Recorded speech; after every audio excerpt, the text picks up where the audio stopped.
reporter and just about the best reporter on the edge of science and reality in the world. A high reputation for credibility indeed. Visit earthfiles.com every single day. Linda, welcome to Dreamland. Well, thank you, Whitley. I remember back in October of 1975 when I first heard about the possibility of anything in the unidentified flying object category being able to interact with our Minuteman nuclear missile sites. And that was a phone call that came from my own brother, James Moulton. He called me in Boston late at night where I was producing medical television programs for WCVB, the ABC station there. He was a helicopter pilot stationed at Malmstrom Air Force Base in Great Falls, Montana. He was extremely excited, and he said, "Linda, a UFO has set down on the base here." He told me there had been a football field-sized orange fluorescent disc-shaped object encountered by the security alert team hovering silently over one of the Minuteman nuclear silos called Kilo 7. Jets were scrambled and the large aerial object blinked out as the jets arrived. After the disappearance, the jets flew away, but the large orange fluorescent disc popped back into visibility exactly where it had been when the jets first approached. The security alert team reported to Central Security Control that the object was back and rising. It was reported that the large aerial object Dopplered off the radar screen around 200,000 feet. The most surprising discovery in that incident was that the magnetic tape targeting information inside the Minuteman nuclear missile had been changed, specifically the targeting information, which seemed impossible since the missile was underground and the large aerial disc hovered in the air above. What technology could change only the targeted zeros and ones on the magnetic tape inside the missile underground? 12 years earlier, on March 16, 1967, also at Malmstrom Air Force Base, an Echo flight crew was 60 feet underground in the Flight Launch Control Center located 90 miles east of Great Falls. To everyone's astonishment, large reddish-orange glowing aerial discs were seen by the security alert teams. Simultaneously, 10 Minutemen intercontinental ballistic missiles started going offline one at a time every second. That meant 10 of America's most secure military weapons 60 feet underground have been controlled and shut down by a force unidentified from above ground.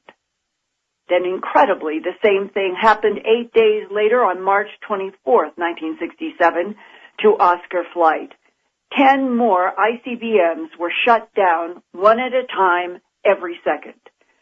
These astonishing 1967 events were reported by United States Air Force First Lieutenant Robert Salas, who was in a missile bunker 60 feet underground when the UFO showed up.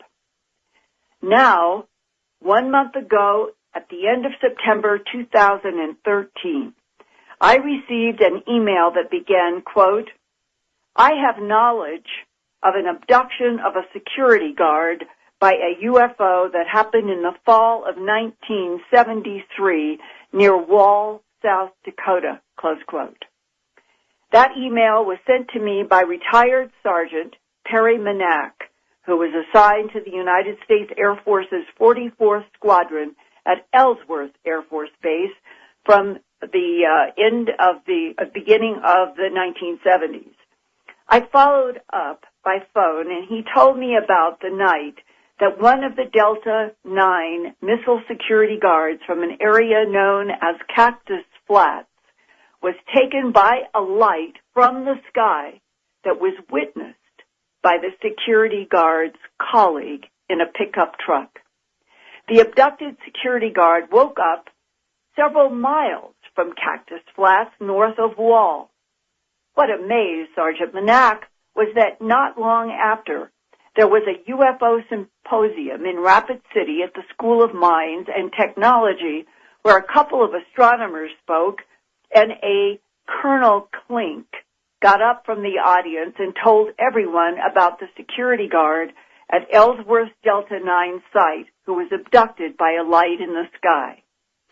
After my Earth Files report with Perry Manack, who was referring to Colonel Klink from the television program, not knowing his real name, I received another email from a South Dakota resident who knew exactly who Colonel Klink was and gave me a phone number.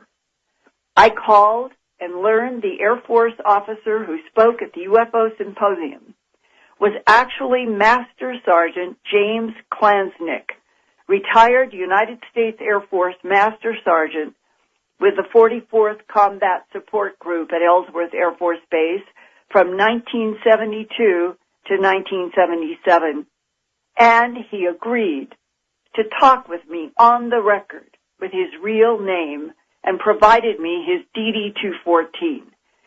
Here now, from Spearfish, South Dakota today, is retired Master Sergeant James Klansnick.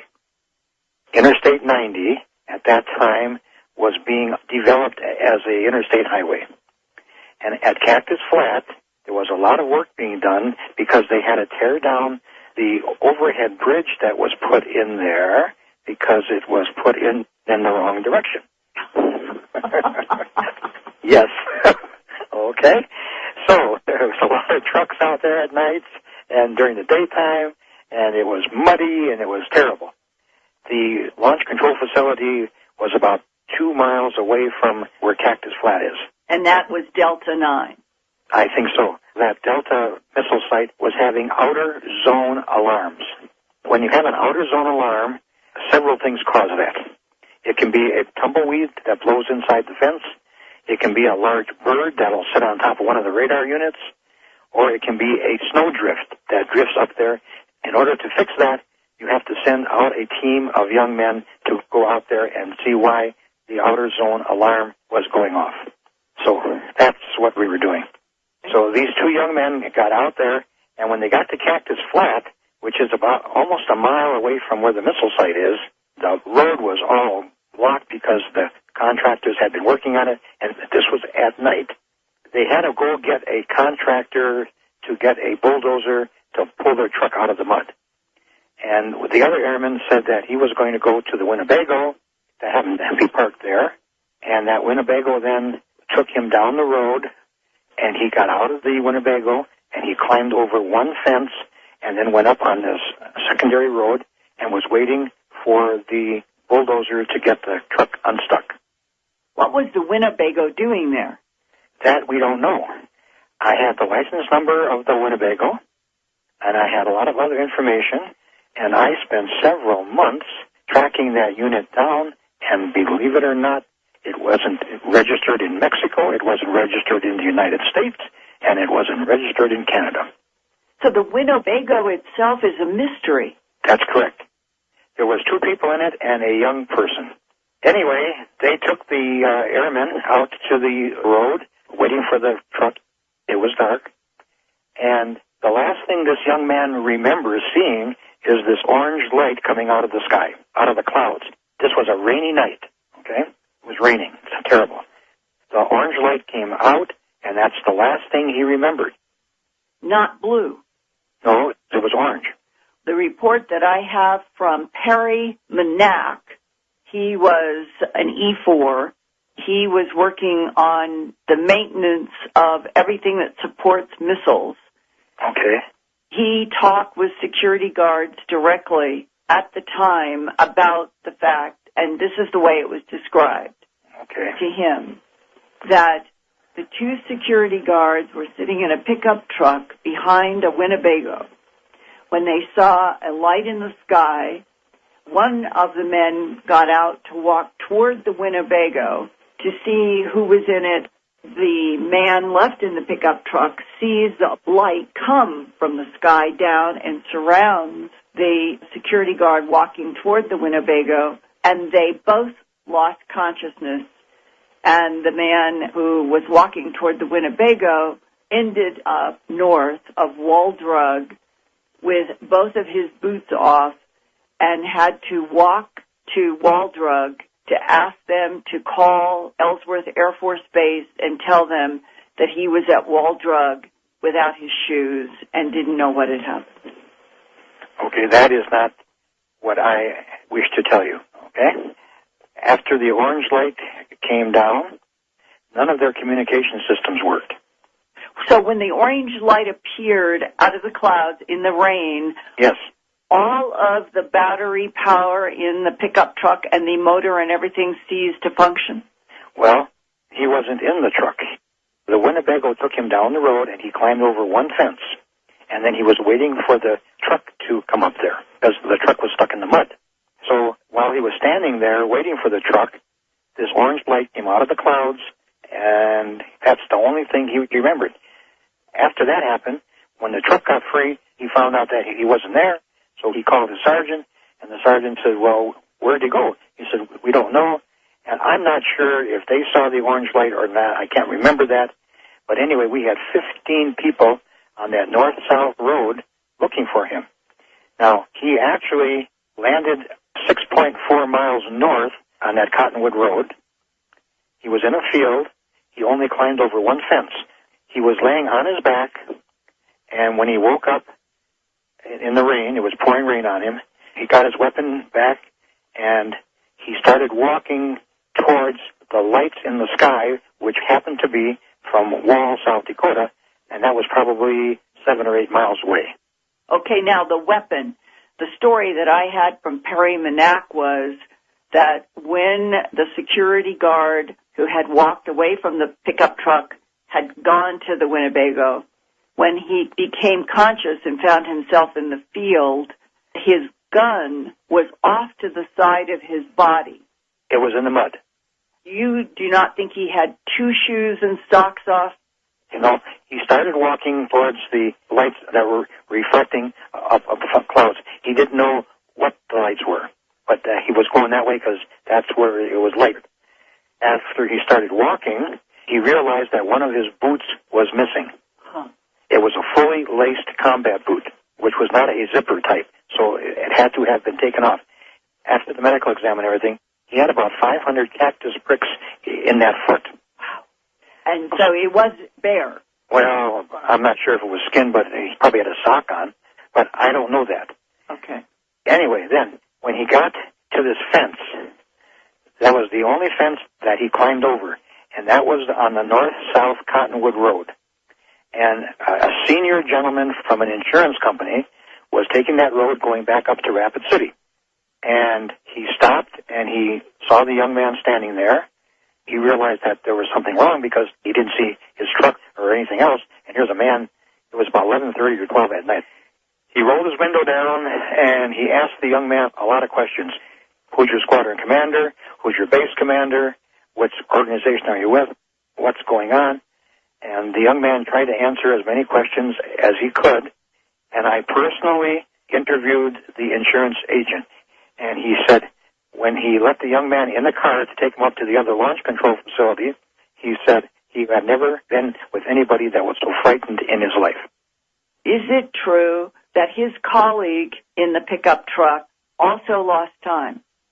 I knew nothing about that whatsoever. It was never told to me.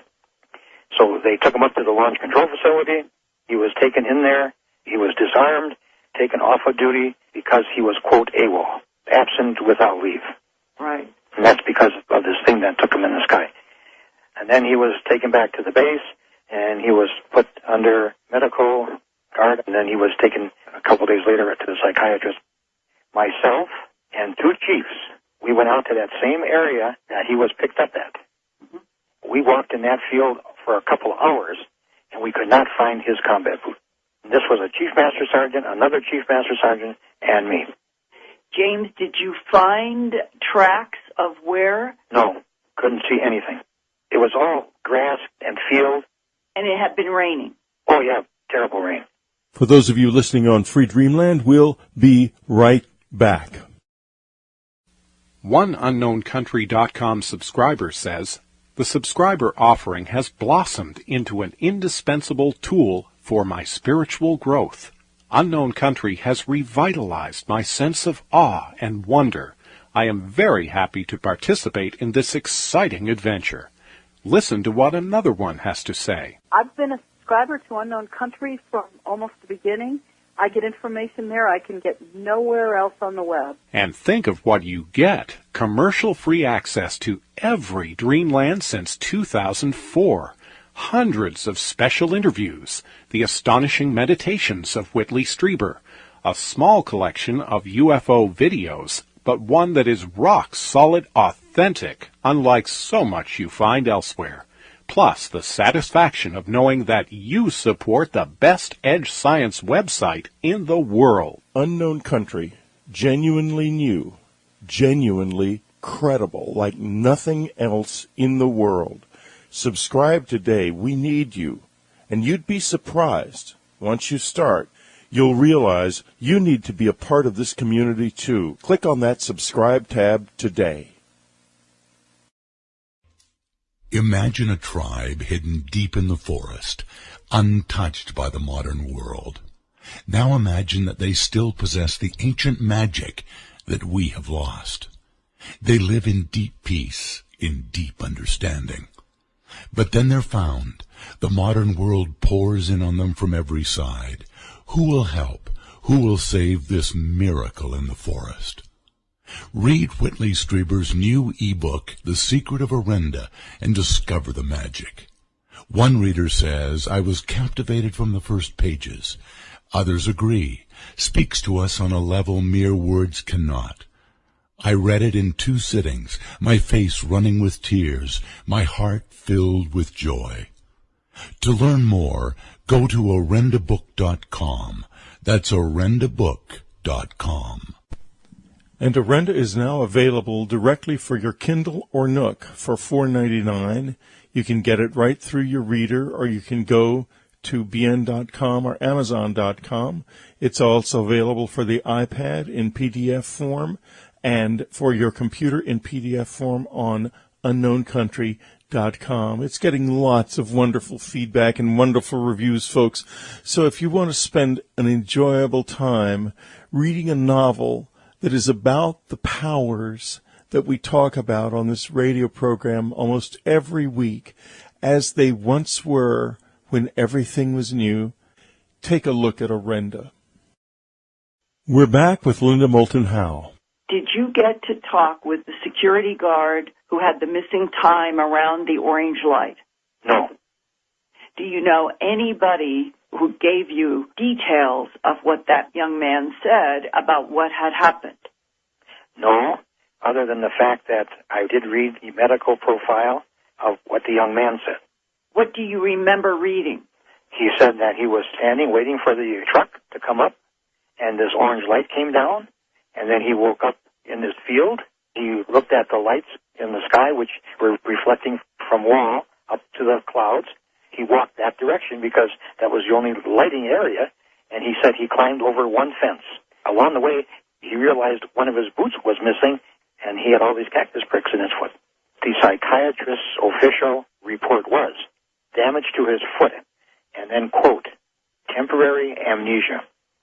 So the psychiatrist's report itself addressed the fact there was damage to a foot, and the only words that were written on the report was temporary amnesia. Yes, ma'am. They kept everything else secret. Interesting, huh? Yes, it is, and I wonder if he did have conscious memory, if it began to erupt in dreams, which is usually the way it happens. I honestly don't know. I think he was transferred from our squadron to some other squadron, maybe up in North Dakota possibly, and then he was honorably discharged from the Air Force. How soon after the missing time abduction? Less than a year, I think.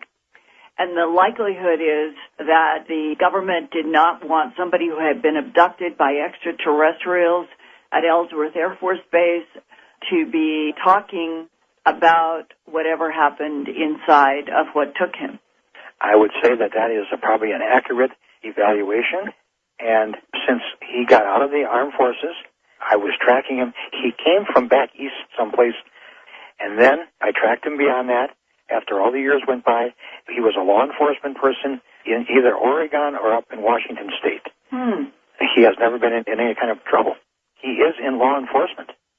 What other first-hand knowledge do you have, having been a master sergeant in charge of those 550 men and women at Ellsworth Air Force Base in the 70s?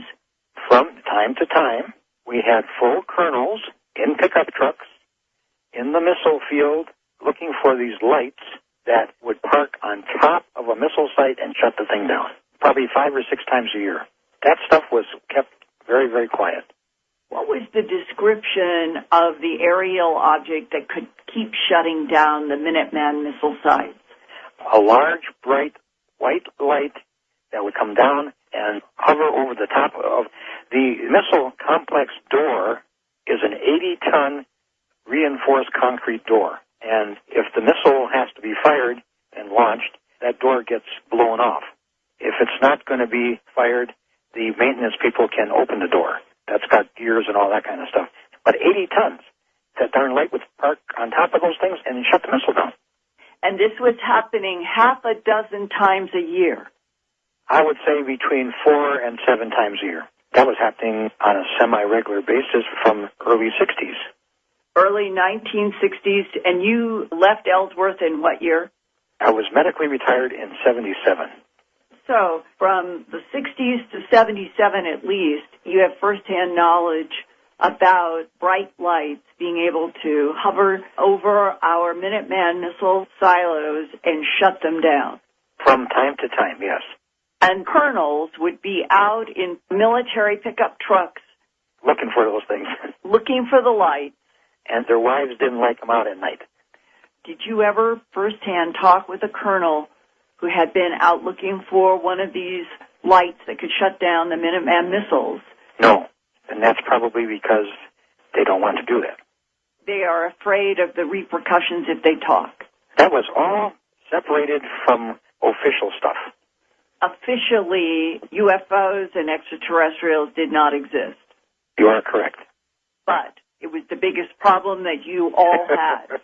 Yeah, from time to time. It was a mess. Did you know of, by documents or talking with people, what was happening at Malmstrom and at Minot? Nothing about UFOs. So you did not know about everything that Robert Salas knew about and was reporting at Malmstrom? Nope, not at all. The very fact that lights were able to shut down Minuteman missiles and that security guards were being abducted and all of that was so compartmentalized that you as a master sergeant who had the responsibility of 550 men and women at Ellsworth Air Force Base, this would have been so compartmentalized that none of you who might have gained from knowing what was happening at the other Minuteman ranges, you never knew anything that was happening. Nope. That just wasn't talked about. What were the circumstances that brought you to talk about all of this at the astronomy symposium at the School of Mines and Technology in Rapid City? There was a UFO conference going on down there, and we were sitting out having coffee and talking about it. And there were some other sergeants that were in that meeting that knew about things that happened in the missile complex also. Well, my understanding from Perry Manack, who was working on the electric and mechanical engineering support of the missiles, he was there. He was in the symposium and said that you, the master sergeant, stood up and told all about this abduction of a security guard. Yes, and the only thing I would have said is exactly what I spoke to you about. And Whitley, I talked about all of this with Robert Salas, who had been a United States Air Force first lieutenant in a Malmstrom Air Force Base missile bunker 60 feet underground when a red glowing UFO showed up and 10 of the Minuteman intercontinental ballistic missiles at Malmstrom Air Force Base went offline one at a time every second. He's written about this in his own work. Now, I asked him if he had ever heard of a security guard abduction at Ellsworth Air Force Base in 1973. He had not. But Bob told me that he describes a 1976 event at Ellsworth Air Force Base in his recent new 2013 book, Unidentified, the UFO Phenomena. Bob told me there was an Ellsworth missile crew member in 1976 who reported a large UFO hovering over a missile silo, and he experienced missing time. That missile crew member also felt that he might have been taken physically out of the below-ground capsule in which he was working at Malmstrom Air Force Base. Taken out of the below-ground capsule in which he was working at Ellsworth Air Force Base. Bob stressed for me that he had to use the word anonymous because that person doesn't want to do anything publicly.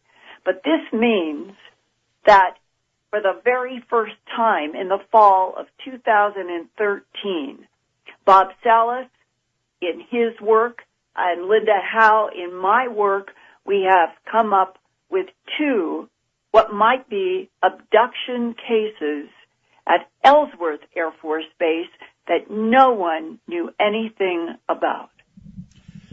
And you know, Linda, this is a really interesting thing, and I'll tell you why. Well, obviously, it's very interesting because of the interest they take in our nuclear weapons, and you know, we both know that similar interest was being taken in the weapons on the Russian side. Now, that said, what they didn't do is very interesting. They never did anything to destabilize those weapons or make them perhaps fire. It was the opposite. Clearly, their concern was with what the weapons were, what they consisted of, and possibly with not firing them, which is what they were turning them off for all the time. Right. Exactly. So that tells us something about what they want here. And it seems clear enough that what they don't want to hear is for us to self-destruct. So we have some value for them. And this is something that we really has not been clear to me. Well, and I've always said that I think that to the extraterrestrial intelligences interacting with this planet now and in the past, that the priority is this biodiversity petri dish that Earth presents. I don't think that there are many Earths in the universe. Neither do I. I agree with you. And that what is a higher priority here is saving this planet more than Homo sapien if push came to shove.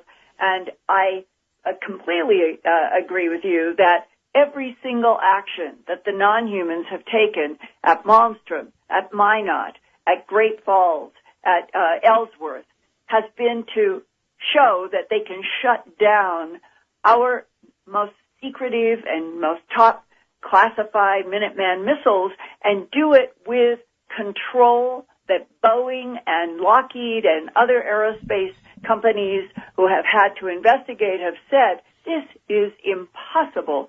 I remember interviewing back in the 80s one of the engineers who had been working at Boeing and was called in to the investigation that Bob Salas was involved in when 10 of those Minuteman missiles this was at Malmstrom now, went down one night. Every second, a new one went down, 10 missiles. And the Boeing engineer who passed away, he told me in an interview on the phone that I recorded that this was considered impossible to do, that there wasn't anybody who understood how anything in the air could take control of the Minuteman missile underground. And he went into a description about how they had tried to make this so that it was impossible for there to be a chain reaction between missiles. And yet, this intelligence was able to take control and bring those missiles down 1 second at a time. And this ties to the extraordinary, precise control of this advanced non-human technology, going back to my brother's first-hand knowledge at Great Falls, Malmstrom in October of 1975, that when that big orange fluorescent object sat down there, he knew for a fact from working there that when they took the missile out of the silo and they did examination, that only the zeros and ones on the magnetic tape, which is what was used then, and that was the targeting information. Only the targeting information had been selectively changed. And I asked my brother, I asked several people, is there any way to find out what that targeting information was changed to? And everybody laughed each time I asked, and they said, no, nobody knows, but we've all guessed it's probably Washington, D.C. You know, that's very odd, because I was doing research on a missile base back in 1979, and they were working on some of the Minutemen because something had happened to the targeting systems. And I wonder if I happened to be at a base where that had happened. And are the targets changed to focus on Washington, D.C. as the instigator of where the targets are for the rest of the world? That's the sort of, I guess, that everybody laughs about. Well, because it was, I would guess that somewhere in the Soviet Union, they were probably missiles being being changed very similarly to Moscow. Right, yeah. And what is it that the intelligence has been trying to do in terms of people in security guard situations? For example, we now know, this is documented, this is a case, this is not speculation, Whitley. The value of this report today is that this Master Sergeant, James Klasnick, has gone on the record for the very first time to talk about what actually happened in the fall of 1973, knowing that a security guard who was, as far as I know from the other man, Perry Manak, who contacted me first, that there was a witness to the light that took the security guard. So this is for real, and it is documented. Well, what is it that the non-human intelligence goal would be to selectively take some of these young men? Is it to download information from their mind or reprogram? And this is where I am hoping that from sharing this information at Earth Files and Dreamland Online and other radio, that perhaps this security guard from fall 1977, who is now a law enforcement person in the Northwest, to my understanding, would contact me either on the record or off the record. I'm happy to talk with him completely off the record to gain the information. If he is listening and can get in touch with me, I would respect all anonymity, and my email address is earthfiles@earthfiles.com. I have got this far with this extraordinary story through two people who were there at Ellsworth. I'm really hoping there will be some way to connect with this security guard. Linda Moulton Howe, thank you so much for being with us, folks. Linda's website is earthfiles.com. It also is subscriber supported. Bear that in mind. Visit earthfiles.com every single day. There is one place in the world where you can understand and find out what is actually going on at the edge of science and reality.